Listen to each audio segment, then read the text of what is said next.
Hello students, last class में हमने solution start कर दिया था। हम उसी को आज थोड़ा और डिटेल में जानेंगे। ओके, तो सुनिएगा ध्यान से। हम सॉल्यूशन स्टार्ट करने जा रहे हैं और क्या होता है इसका मतलब, कौन कौन से एग्जाम्पल्स आते हैं इस कैटेगरी में, ये सारी बातें हम जानेंगे। But first we will start with the definition of solution. Solution की डेफिनेशन से हम लोग शुरू करने जा रहे हैं, तो पहले मैं लिखूंगी और फिर आपको समझाऊंगी। ओके, तो चलिए हम लिखते हैं। The solutions are defined as, solution can be defined as, बहुत ध्यान से देखिएगा, as a homogeneous mixture. Is it okay? कैसा मिक्सचर होता है ये? Homogeneous mixture. Okay, homogeneous mixture किसका होता है, क्या कंपोनेंट्स होते हैं इसके, सुनिएगा ध्यान से। होमोजीनियस मिक्सचर ऑफ टू और more chemically non reacting substances, chemically non reacting substances. Is it okay? ये डेफिनेशन हम लोगों ने लिख ली है। और किसकी डेफिनेशन लिखी है हमने? ये सॉल्यूशन की डेफिनेशन लिखी है।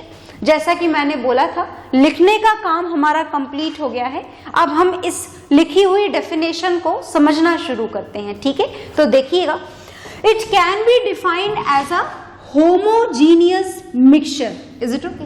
मतलब ये बात तो हमें समझ में आ चुकी है कि सॉल्यूशन एक मिक्सचर होता है, और हम ये जानते हैं कि मिक्सचर जो है it belongs to the category of impure substances. कैसे सब्सटेंसेस आते हैं इसमें? Impure substances. Is it okay? और होमोजीनियस वर्ड का मतलब भी हम समझ तो चुके हैं, पर एक बार और जानेंगे आज की क्लास में। तो चलिए हम इसी वर्ड के साथ में शुरू करते हैं, कोशिश करते हैं हम इस होमोजीनियस मिक्सचर को समझने की। तो जैसे होमोजीनियस मिक्सचर के लिए मैं आपको एग्जाम्पल देने जा रही हूं। जो एग्जाम्पल हम यहां पर सेलेक्ट करने जा रहे हैं, दिस इज ऑफ लेमनेड। किसका एग्जाम्पल हम लेने जा रहे हैं? लेमनेड का। तो this lemonade belongs to the category of solution. This lemonade is a type of solution. Is it okay? Of which substances, क्या कंपोनेंट्स होते हैं इस लेमनेड के? देखिएगा, लेमनेड के कंपोनेंट्स में सबसे पहले जो कंपोनेंट आता है, this is lemon juice. Is it okay? और क्या कंपोनेंट होता है इसमें? Next component is sugar, next component is salt, and next component is water. मतलब इन चार कंपोनेंट्स को ऐड करके क्या प्रिपेयर हो जाता है? हमारा लेमनेड प्रिपेयर हो जाता है। राइट? Is it okay? अब हम ये बोलना चाहते हैं कि this lemonade is a type of homogeneous mixture. तो क्या ऐसा बोलना आपके हिसाब से सही होगा? बिल्कुल सही होगा। Because when these four components are mixed together in a proper way, is it okay, then they will be mixed together in a very well manner. is it okay? properly mix हो जाएंगे। मतलब ऐसा नहीं होगा कि जो solution, जो lemonade हमने प्रिपेयर किया है, वो कभी आपको खट्टा ज्यादा लगेगा और कभी आपको मीठा ज्यादा लगेगा। ऐसा नहीं होगा। पूरे ग्लास में जो टेस्ट आएगा लेमनेड का, वो कैसा आएगा? बिल्कुल सेम। और अगर कंपोजिशन सेम है, इवनली मिक्स हुए हैं, टेस्ट सेम आ रहा है, इसका मतलब इस मिक्सचर को आप कैसा मिक्सचर बोलोगे? Homogeneous mixture. Is it okay? तो हमारी डेफिनेशन की सारी बातें अभी हमने नहीं समझी हैं, देखिएगा कुछ बाकी है। It is defined as a homogeneous mixture of two और more chemically non reacting substances. यहां पर ये वर्ड बड़ा इंपॉर्टेंट है, केमिकली नॉन रिएक्टिंग सब्सटेंसेस। मतलब जो सब्सटेंस आपने यहां पर ऐड करे हैं, जैसे lemon juice, sugar, salt, water, इनको आपस में ऐड करने के बाद में इनमें से किसी भी दो कंपोनेंट की आपस में केमिकल रिएक्शन नहीं होनी चाहिए। Is it okay? ऐसा नहीं होना चाहिए कि शुगर और सॉल्ट आपस में रिएक्शन कर ले और कोई दूसरा नया कंपाउंड प्रिपेयर कर ले। It should not be done while we are preparing any type of solution. Is it okay? इसीलिए यहां पर लिखा हुआ है that it is defined as a homogeneous mixture of two और more chemically non reacting substances. So this is the definition which is done now. Is it okay? Definition तो हमारी complete हो गई है। आप लोग इसे नोट डाउन करिएगा, लर्न करिएगा और हम आगे समझते हैं, solutions को थोड़ा और समझते हैं। Is it okay? चलिए, तो हम समझ लेंगे इसको और इसके पार्ट्स में इसको क्लासिफाई करेंगे। तो देखिएगा, solution सुनते ही अगर आपके दिमाग में ऐसी इमेज आती है, कैसी image?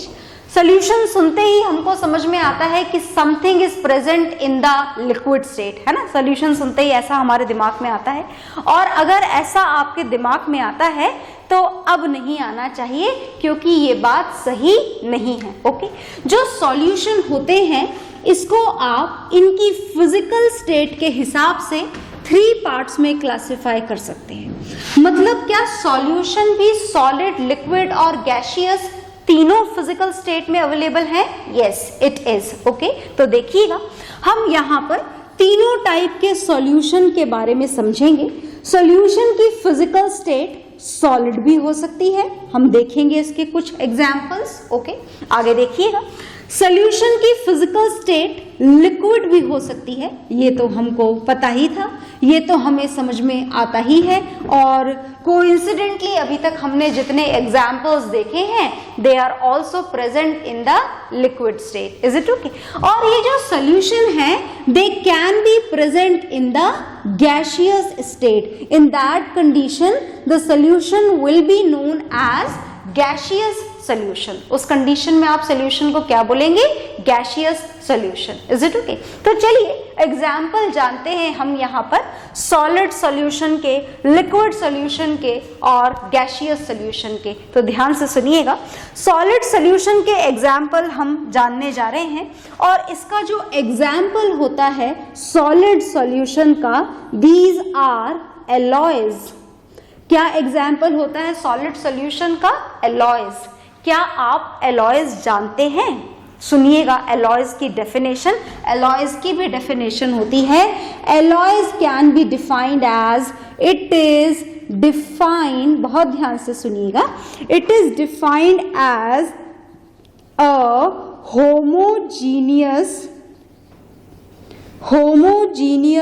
Mixture of 2 or more metals और नॉन मेटल्स। इनको हम बोलते हैं एलॉयज। क्या बोला करते हैं हम इनको हम एलॉयज बोला करते हैं। Is it okay? तो क्या आप कुछ एलॉयज के एग्जाम्पल जानते हैं? मुझे लगता है आप डेफिनेटली जानते होंगे। आप अपने घरों में किचन के अंदर किचन वेयर्स यूज करते हैं। One of them is steel, another is stainless steel. Is it okay? तो ये क्या है? They are the alloys of iron.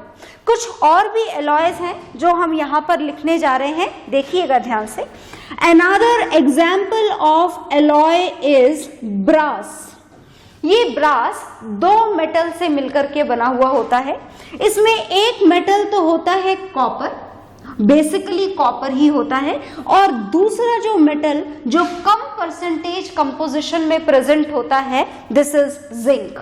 Is it okay? मतलब ये जो ब्रास एलॉय बनाया गया है ये 2 चीजों से मिलकर बनाया गया है, कॉपर एंड जिंक। और बिल्कुल इवनली मिक्स किया जाता है कॉपर और जिंक को, बिल्कुल मॉल्टन स्टेट में ला करके, बिल्कुल प्रॉपरली जब ये दोनों आपस में 100% तरीके से मिक्स हो जाते हैं, in that condition we will get this alloy whose name is brass. तो आप ये भी जानें कि इस ब्रास को बनाने के लिए कॉपर और जिंक का यूजुअली क्या परसेंटेज कंपोजिशन लिया जाता है? For this formation about 70% is copper and 30% is zinc. आई बात समझ में? तो ये है एक सॉलिड सॉल्यूशन का एग्जाम्पल, दैट इज एलॉय। तो एलॉय को जरा एक बार और देखें। एलॉय की डेफिनेशन हमने यहाँ पर क्या लिखी है? It is defined as a homogeneous mixture of two और मोर मेटल्स। जैसे आपने यहाँ पर दो मेटल्स लिए हैं, हमेशा मेटल्स ही ले ऐसा जरूरी नहीं है, मेटल्स भी ले सकते हैं, जरूरत हो तो नॉन मेटल्स भी ले सकते हैं। Is it okay? In that condition we will get this solid solution in which this solid is dissolved in the another solid. Is it okay? तो हमारा ये जो कंफ्यूजन था, जो बिना किसी के बोले ही हमारे दिमाग में अपने आप आ जाता है, that solution are usually in the liquid state, तो ये बात सही नहीं है, याद रखेंगे हम आज के बाद इस बात को, ठीक है? Now we will start with the liquid solution. कौन से सॉल्यूशन देखने जा रहे हैं अब हम? लिक्विड सॉल्यूशन, जिनकी फिजिकल स्टेट क्या होती है? लिक्विड होती है सॉल्यूशन बनने के बाद। Is it okay? तो चलिए हम जो सॉल्यूशन प्रिपेयर करने जा रहे हैं, एग्जाम्पल इज सॉल्ट सॉल्यूशन। ये जो सॉल्ट सॉल्यूशन है कैसे बनाया जाता है?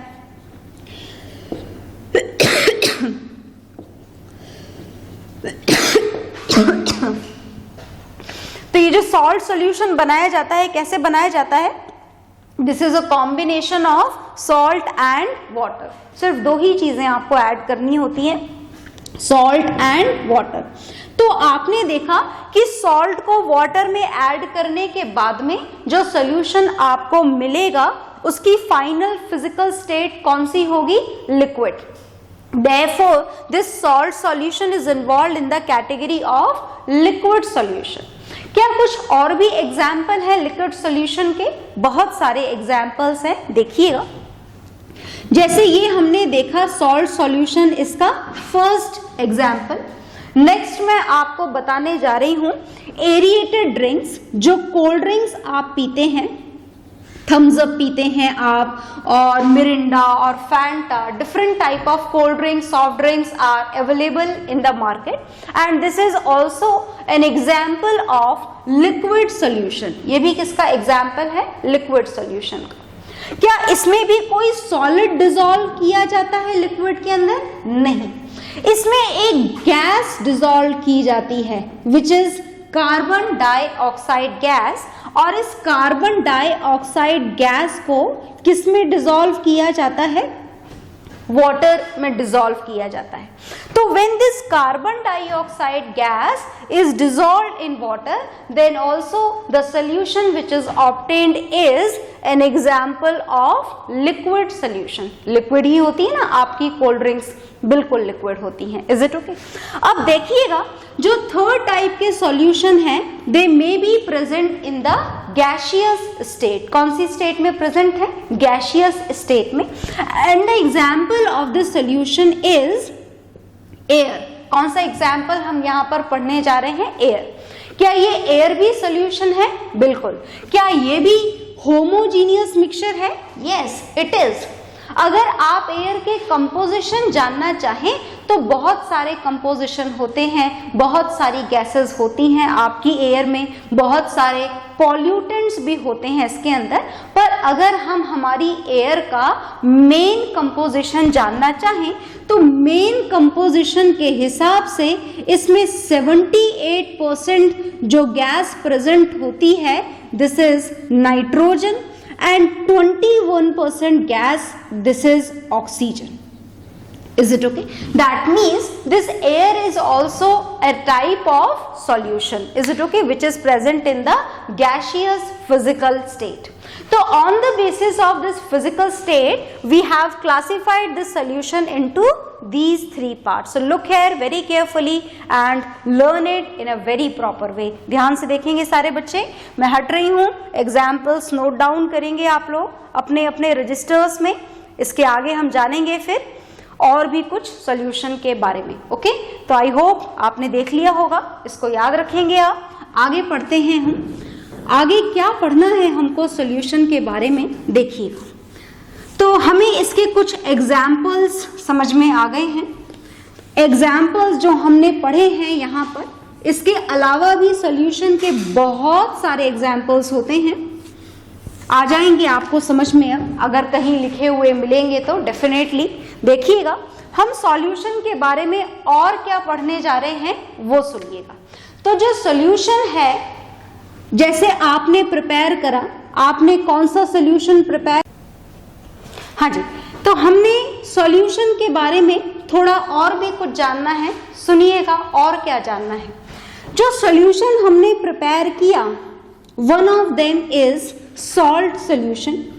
जब सॉल्ट सॉल्यूशन आपने प्रिपेयर किया तो आपको इसको प्रिपेयर करने के लिए दो चीजें काम में लेनी पड़ी। जो पहली चीज आपने काम में ली वो थी सॉल्ट, और जो दूसरी चीज आपने काम में ली वो था वाटर।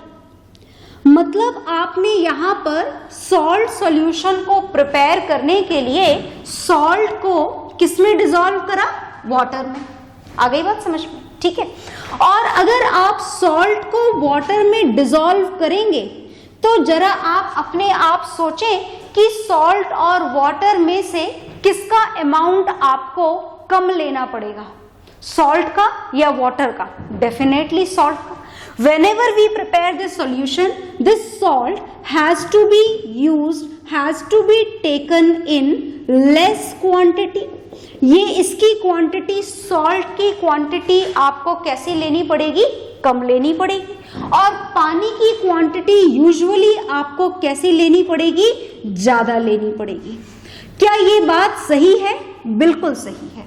तो usually when we prepare any solution, is it okay, one substance, one component of it has to be taken in small quantity and another one should be taken in large quantity, in more quantity, ज़्यादा quantity में लेना पड़ता है। Is it okay? तो on this basis, the thing which is used in small quantity is usually known as solute। याद रखिएगा, मैं usually कर रही हूं, कभी कभी कुछ एक्सेप्शंस भी हो जाते हैं यहाँ पर। Is it okay? But usually whenever we prepare a solution, the substance which has to be taken in small quantities are known as solute, and the substance which is usually taken in more quantities are known as solvent। Is it okay? तो ये equation अब आपको याद रखनी है। Whenever we prepare a solution, at least 2 components should be added into it। Component 2 से ज्यादा भी हो सकते हैं, पर अगर मिनिमम रिक्वायरमेंट देखी जाए तो मिनिमम रिक्वायरमेंट कितने कंपोनेंट्स की होनी चाहिए? 2 कंपोनेंट्स की। Is it okay? One of them is solute and another one is solvent. Solute are usually taken in small quantities and solvents are usually taken in more quantities, in large quantities. Is it okay? तो चलिए हम solution के बारे में और भी बहुत कुछ जानेंगे। देखिएगा ध्यान से क्या क्या जानना है। इसको मैं रफ करने जा रही हूँ, इसको नोट डाउन जरूर करिएगा आप लोग, लर्न जरूर करिएगा। और अब हम जानने जा रहे हैं इस सॉल्यूशन के बारे में, इसके कुछ कैरेक्टरिस्टिक हम जानने जा रहे हैं। Is it okay? किसके कैरेक्टरिस्टिक हम जानने जा रहे हैं? सॉल्यूशन के। तो देखिए हम पढ़ेंगे अब कैरेक्टरिस्टिक ऑफ सॉल्यूशन। कैरेक्टरिस्टिक्स अब आपको किसके पढ़ने हैं? सॉल्यूशन के कैरेक्टरिस्टिक पढ़ने हैं, राइट? तो सॉल्यूशन के कैरेक्टरिस्टिक पढ़ने से पहले एक बात और जाने कि जो सॉल्यूशन होता है, जितने भी एग्जाम्पल्स मैंने आपको बताए सॉल्यूशन के, this solution can also be known as true solution. इस सॉल्यूशन को क्या बोला जा सकता है? ट्रू सॉल्यूशन भी बोला जा सकता है। ट्रू सॉल्यूशन क्यों बोला जाता है? Because the components solute and solvent or whatever the number of components are there, they are mixed together in a very proper way. They are mixed together evenly with each other. Is it okay? Because of that only, whatever the examples we studied over here, they all can be known as true solution. Is it okay? तो जो characteristic हम पढ़ने जा रहे हैं, जितने भी आपने यहाँ पर ट्रू सॉल्यूशन के एग्जाम्पल देखे थे, चाहे फिर वो सॉलिड हो, एलॉयज हो, चाहे फिर वो आपका सॉल्ट सॉल्यूशन हो, चाहे फिर वो शुगर सॉल्यूशन हो, all these characteristic are for each of them, सबके लिए हैं कैरेक्टरिस्टिक। ठीक है, तो चलिए हम पढ़ना शुरू करते हैं। First characteristic of solution is that it is always a homogeneous mixture। ये हमेशा ही कैसा मिक्सचर होता है? होमोजीनियस मिक्सचर होता है।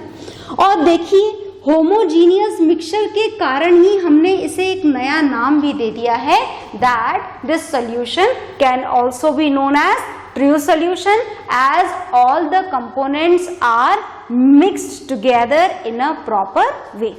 और देखिएगा, और हमें यहाँ पर क्या क्या जानना है।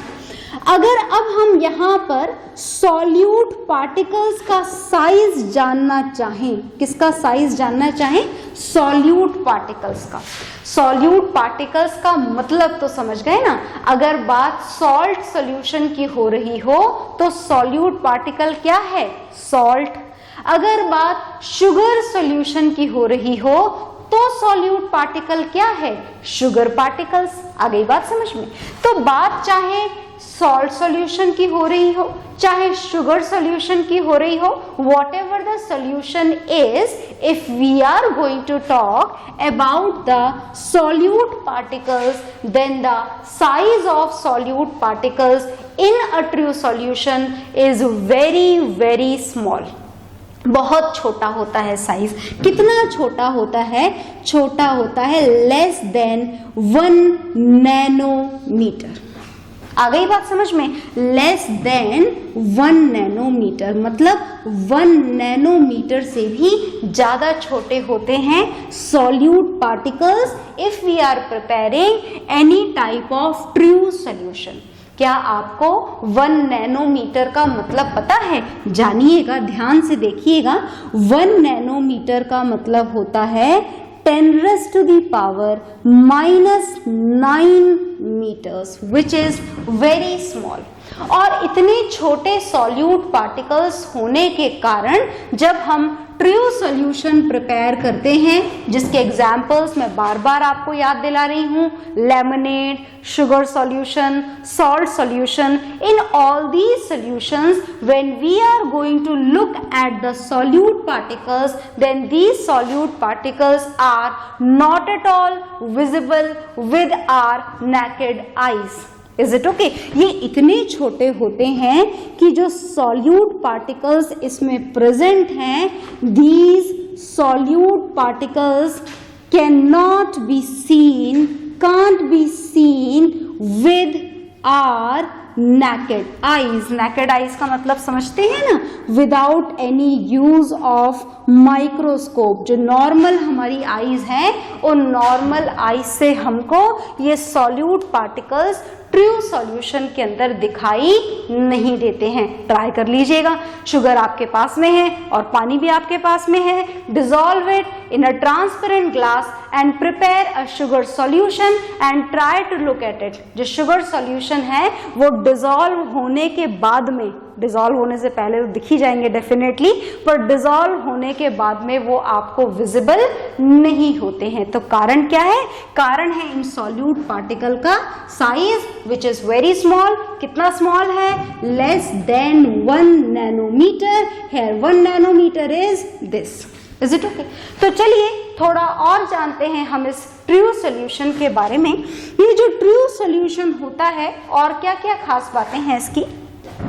इसके इतने छोटे पार्टिकल्स होने के कारण, जैसे मानिए कि आपने ये कंटेनर लिया, ध्यान से देखिएगा, कंटेनर में आपने यहाँ पर ये फनल लगाई और फनल में आपने लगा दिया ये paper.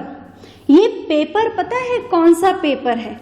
This paper is filter paper. कौन सा पेपर है ये? Filter paper. इस फिल्टर पेपर से अगर आप प्रिपेयर्ड शुगर सॉल्यूशन को फिल्टर करो तो क्या ऐसा होगा कि वाटर नीचे आ जाए और शुगर इस फिल्टर पेपर के ऊपर डिपॉजिट हो जाए?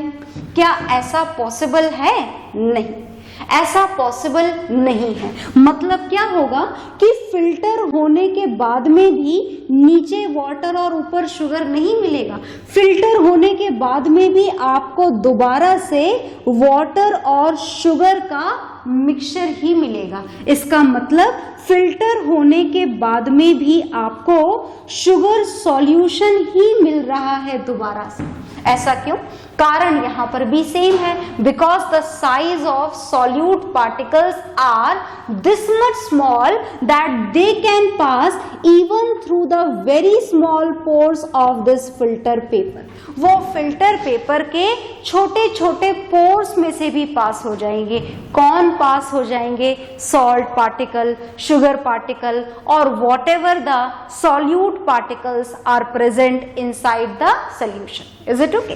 तो चलिए हमें समझ में आ गया कि जो ट्रू सॉल्यूशन है, जो कंपोनेंट है ट्रू सॉल्यूशन के, ट्रू सॉल्यूशन कंपोनेंट क्या लिखेंगे हम यहाँ पर? ये फिल्टर पेपर हम यहाँ लिख देते हैं।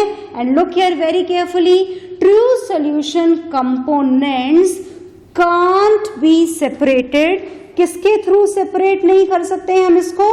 Can't be separated by a filter paper. आप फिल्टर पेपर से इसे सेपरेट नहीं कर सकते हैं। Is it okay? चलिए तो और जानते हैं हम इस सॉल्यूशन के बारे में। और क्या जानना है आपको? देखिएगा, मैं इसको यहाँ से हटा रही हूँ और नेक्स्ट पॉइंट आप समझने की कोशिश करिएगा। जो 5th पॉइंट हम लिखने जा रहे हैं इसको पहले मैं लिख देती हूँ, फिर आपको समझाऊंगी। Is it okay? जो ट्रू सॉल्यूशन होते हैं, या आप सिर्फ सॉल्यूशन भी लिख सकते हैं, whenever we talk about the true solution then they are very stable. कैसे होते हैं ट्रू सॉल्यूशन? स्टेबल। ये स्टेबल वर्ड का क्या मतलब है? सॉल्यूशन के लिए ये स्टेबल वर्ड को यूज करने का क्या मतलब है? सुनिएगा ध्यान से। जैसे दोबारा से हमने यहाँ पर ये कंटेनर लिया और इस कंटेनर में हमने जो फिल करके रखा हुआ है, this is a sugar solution. आप शुगर सॉल्यूशन की जगह यहाँ पर सॉल्ट सॉल्यूशन भी ले सकते हैं। Is it okay? हमने शुगर सॉल्यूशन लिया है, तो अगर आप इस शुगर सॉल्यूशन को किसी बॉटल में या किसी कंटेनर में भर के रख दें तो 5-6 घंटे बाद या 5-6 दिनों के बाद में ऐसा होगा क्या कि शुगर यहाँ पर बॉटम में सेटल डाउन हो जाएगी सारी की सारी और पानी ऊपर रह जाएगा? क्या ऐसा होगा? नहीं। ऐसा 5-6 दिन बाद तो क्या, ऐसा 5 से 6 महीनों के बाद में भी नहीं होगा। वो बात अलग है कि आप खुला छोड़ दें और इवेपोरेशन हो जाए, but if it is filled inside a bottle then it will never happen. ऐसा कभी भी नहीं होगा। Is it okay? अगर एक बार आपने शुगर सॉल्यूशन प्रिपेयर कर दिया तो इसको इस पोजीशन में रखने के कारण शुगर और वाटर सेपरेट नहीं होंगे। शुगर, सॉल्ट या कोई सा भी सॉल्यूट पार्टिकल बॉटम में सेटल डाउन नहीं होगा। इसका मतलब कि जो ट्रू सॉल्यूशन होते हैं वो बनने के बाद में कैसे रहते हैं? स्टेबल रहते हैं, उनका कंपोजिशन चेंज नहीं होता है। तो हमने कुछ कैरेक्टरिस्टिक यहाँ पर ट्रू सॉल्यूशन के जान लिए हैं। आप इन्हें नोट डाउन करेंगे और लर्न भी करेंगे। Is it okay? कुछ और कैरेक्टरिस्टिक भी बाकी हैं ट्रू सॉल्यूशन के, but that will see in the next class. Okay, so bye everyone.